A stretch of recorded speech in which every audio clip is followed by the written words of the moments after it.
Première partie, la lumière des mots. Oser parler et savoir dire. Votre vie quotidienne est émaillée de situations pour lesquelles le fait de parler en restant détendu, de vous exprimer avec une diction claire et des arguments précis, est un atout. Qu'il s'agisse de vous présenter lors d'une réunion, d'appeler vos beaux-parents pour les avertir que vous décommandez le week-end prochain, que vous deviez passer un examen ou ramener au magasin un article défectueux, la maîtrise de votre parole s'impose pour que vos idées soient entendues. L'art de trouver le mot juste influence chacune de vos relations.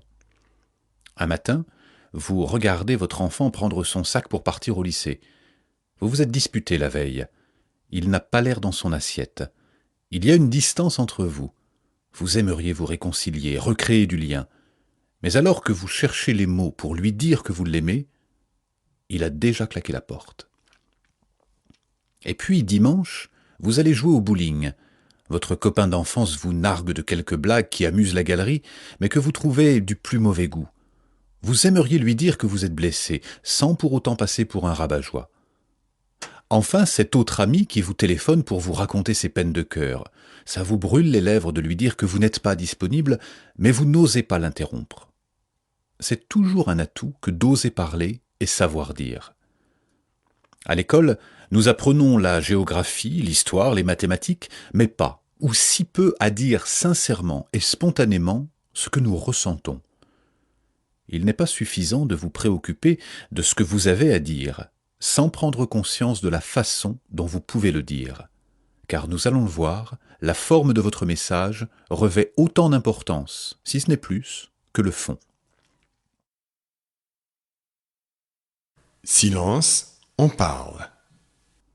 Lorsqu'il s'agit de prendre la parole, certains sont très à l'aise, qu'il y ait 3 ou 100 personnes, que leur discours soit minutieusement préparé ou totalement improvisé, ils ont l'art d'attirer l'attention dès les premières secondes. À peine commencent-ils les premiers mots qu'ils affichent l'air confiant de ceux qui savent convaincre avec des mots choisis. On dit d'eux que ce sont de bons communicants, qu'ils ont du charisme. Ces orateurs nés peuvent balayer une assemblée du regard sans jamais baisser la face. Gestes clairs, respiration profonde, diction précise, tout dans leur attitude traduit une grande confiance. C'est justement cette assurance qui nous rassure et nous donne envie de les suivre. Car la parole est contagieuse. Elle galvanise l'action et lui donne du sens. Dans la vie publique, ce sont eux qui séduisent les journalistes, qu'ils soient politiques, artistes.